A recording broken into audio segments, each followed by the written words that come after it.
የቅዱስ ገብርኤልን መልክ ድርሳን የሚደግም እሱን የሚያምን ሰው በዓሉን የሚያከብር ጊንጥ አይነድፈውም፣ እባብ በመርዙ አይነካውም፣ ዘንዶ ሊውጠው አይቻለውም፣ አንበሪ ሊውጠው አይቻልም። አሜን ላለ ይሁንለት። ሦስቱን ሕፃናት ከእሳት ያወጣቸው ቅዱስ ገብርኤል እናንተንም ከገባችሁበት ማጥ ያውጣችሁ። ፈጥኖ ደራሹ መልአኩ ገብርኤል ለእኔ እንደደረሰልኝ ለእናንተም ይድረስላችሁ። ቅዱስ ገብርኤል ለእመቤታችን እንዳበሰራት ለእናንተም ያልተጠበቀ ሲሳይ ያብስራችሁ። ገብርኤል ማርያምን አበሰራት ወንድ ልጅም ትወልጃለሽ አላት። የእግዚአብሔር መልአክ ቅዱስ ገብርኤል የስሙ ትርጓሜ እግዚኦ ገብረ አምላክ ሰው ሆነ፣ ሰው አምላክ ሆነ ማለት ነው። ቅዱስ ገብርኤል የጌታችን የመድኃኒታችን የኢየሱስ ክርስቶስ መምጣትና ሰው መሆን ለመናገር ተልኮ የምስራች ዜናን ያበሰረ፣ በዲያብሎስ የተንኮል ወጥመድ ገብተው ለተሰናከሉት ፈጥኖ ለእርዳታ የሚደርስ፣ በጨለማና በሞት ጥላ ውስጥ ለሚኖሩት ሁሉ የብርሃን ፋና ያበራ፣ ሰብአ ሰገልን የመራ መልአክ ነው። ከቀድሞ ጀምሮ ቅዱሳን ነቢያት ከእግዚአብሔር ተልከው መንፈስ ቅዱስ እንዳናገራቸው ዓለምን ስለማዳን ከጽዮን የሚወጣ ከያዕቆብ በደልን የሚያርቅ ጌታ ይወርዳል ይወለዳል በማለት በየወገናቸውና በየዘመናቸው የተናገሩትን የነቢያትን ትንቢት ያስፈጸመና የምስራችን ቃል የተናገረ የጨለማ አበጋዝ በሆነ በሰይጣን በተንኮል ከእፉኝነት መርዝ የክፉ ሰው ልቦና ውስጥ አድሮ የነበረውን የሐዘን ስሜት ያጠፋ የእግዚአብሔር መልአክ ቅዱስ ገብርኤል ነው። የቅዱስ ገብርኤልን መልክ ድርሳን የሚደግም እሱን የሚያምን ሰው በዓሉን የሚያከብር ጊንጥ አይነድፈውም፣ እባብ በመርዙ አይነካውም፣ ዘንዶ ሊውጠው አይቻለውም፣ አንበሪ ሊውጠው አይቻልም። ቅዱስ ሚካኤል ህብስት የሚያቀብል ስንቅ አቀባይ፣ በጦርነት ጊዜ መዋኢ አሸናፊ፣ ሳያደማ የሚያሸንፍ ኃያል ነው። 185,000 የሰናክሬምን ወታደር ጋት ሙሉ የብርሃን ሰይፉን ቢያሳየው በቆሙበት አመድ እንዲሆኑ ያደርጋቸው ኃያል ስንቅ አቀባይ፣ በዚያውም ላይ ቸር ስንቅ የሚያቀብል እንኳን ለሰው እሳሩ ያለ ጊዜው እንዳይቆነጠስ ምሕረት የሚለምን ቸር አባት ነው። እነዚህ አሉልን። ተመልከቱ፣ መብረቁ እንዳያስደነግጠን በመብረቁ ደም የሚያዝበት አሁንም ቅዱስ ገብርኤል ነው። በመብረቅ ላይ ጭምር ሹመት አለው። ምጥ ይጸናብናል ብሎ ሰው እንዳይጨነቅ ቅዱስ ሩፋኤል አለለት። ፀሐይ፣ ጨረቃ፣ ከዋክብት ደግሞ ረግፈው እንዳይጫኑን፣ ጨረቃም ደም እንዳትለብስ፣ ፀሐይም እንዳትጨልም ወይም በሐሩር እንዳታቃጥለን። ለዚህ ደግሞ በብርሃናት ላይ የተሾመው ቅዱስ ዑራኤል አሉ፣ እነ ቅዱስ ራጉኤል አሉ። እነዚህ ቅዱሳን አሉ። ደመናውን የሚመግቡ አሉ፣ ባሕሩን የሚመግቡ አሉ፣ እንስሳት አራዊቱን የሚመግቡ አሉ፣ ሰውን የሚመግቡ አሉ። እነዚህ ሁሉ ከበውን ተመልከቱ። ወብነ ሰማዕትከ ዘያውዱነ ከበደመናት አለ ቅዱስ ጳውሎስ።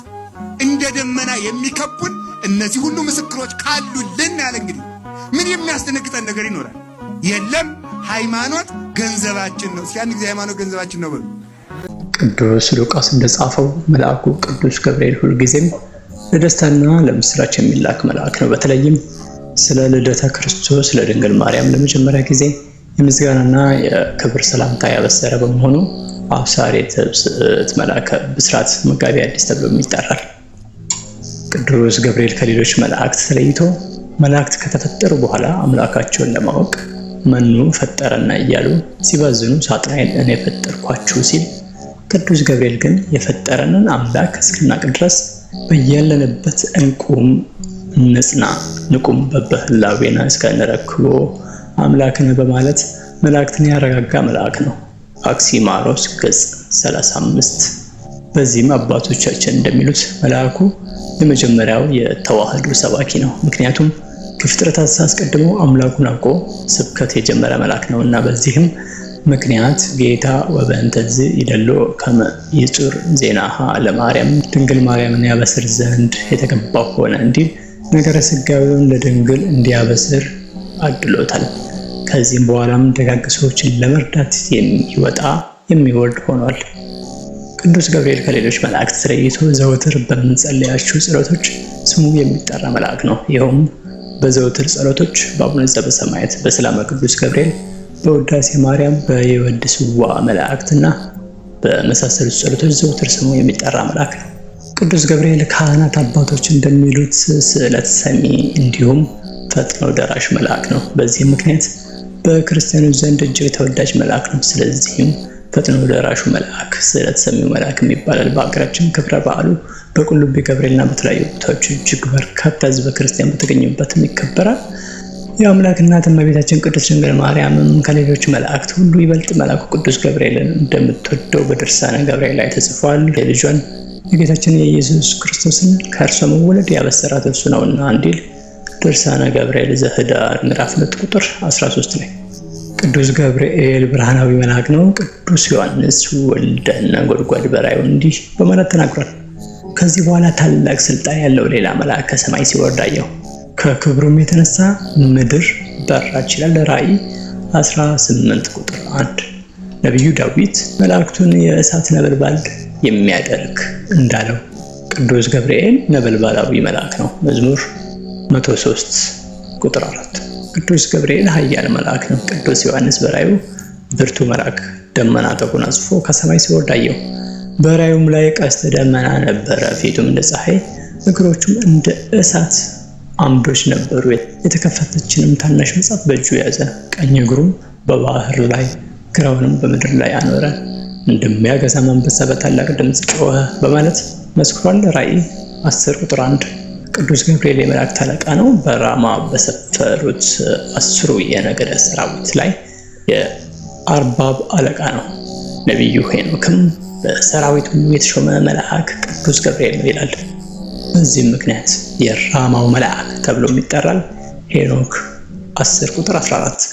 ቅዱስ ገብርኤል ፈጣን መልአክ ነው። ሊቃውንተ ቤተክርስቲያን እንደሚሉት በመድኃኒታችን በኢየሱስ ክርስቶስ ስነ ስቅለት ጊዜ በመስቀል ላይ የደረሰበት መከራ አይቶ አላስችለው ቢል ሰይፍ ወርውሯል። ዓለምም የሚያልፈው ቅዱስ ገብርኤል የወረወረው ሰይፍ ሲያርፍ ነው ይላሉ። ይህ በእንዲህ እንዳለ መልአኩም ሰይፍ እንደወረወረ ከዚህ በታች በጻፈው መልኩ እንገነዘባለን። ይኸውም ገብርኤል ሆይ በዚያ ድብልቅልቅና ሽብር በሆነበት ዕለት ከጌታ እግር ስር መስቀል ስር ለቆሙት ተረከዞችና ጫማዎች ሰላም እላለሁ። ገብርኤል ሆይ የጌታን ትዕግስት የአይሁድን ግፍ ተመልክተ በታላቅ አደባባይ ላይ ሰይፈ ቁጣህን አምዘግዝገ ቅዱሳን አንስት ግን ክርስቶስ ተነስቷል ስላልካቸው የትንሣኤውን ምስራች ይነግሩ ዘንድ ወደ ሐዋርያት ሄዱ እንዲል።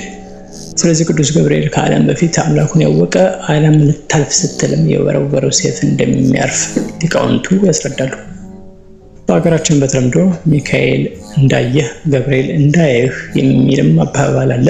ይኸውም የመልአኩ ተራዳይነት እንዳለ ሆኖ ተነግሮ ለማይሰማ አካል ግን መልአኩ ፈጣን እንደሆነ እንገነዘባለን። በተለያዩ የመጽሐፍ ቅዱስ ክፍሎችንም የቅዱስ ገብርኤል ቁጣ የምንሰማና የምናይ ሲሆን ለምሳሌም ካህኑ ዘካርያስ የመልአኩን ቃል ባለመስማቱ ባለመቀበሉ ዲዳ ሆኗል። በተጨማሪም በኢአማንያንም ዘንድ ሳይቀር መልአኩ ቅዱስ ገብርኤል ይፈራል። ሉቃስ 1 ቁጥር 11። የኢትዮጵያ ኦርቶዶክስ ተዋሕዶ ቤተክርስቲያን የቅዱሳን መላእክትን ወርሃዊና ዓመታዊ በዓላቸውንም በጸሎትና በምስጋናም ታከብራለች። በተለይም ታኅሳስ 19 ቀን የመልአኩ ቅዱስ ገብርኤል በዓል የሚከበርበት ምክንያት ብርሃናዊው መልአክ ቅዱስ ገብርኤል አግብርተ እግዚአብሔር አናንያ አዛርያ ሚሳኤልን 3 ደቂቅን ከእቶን እሳት ያዳነበት ዕለት በመሆኑ ነው።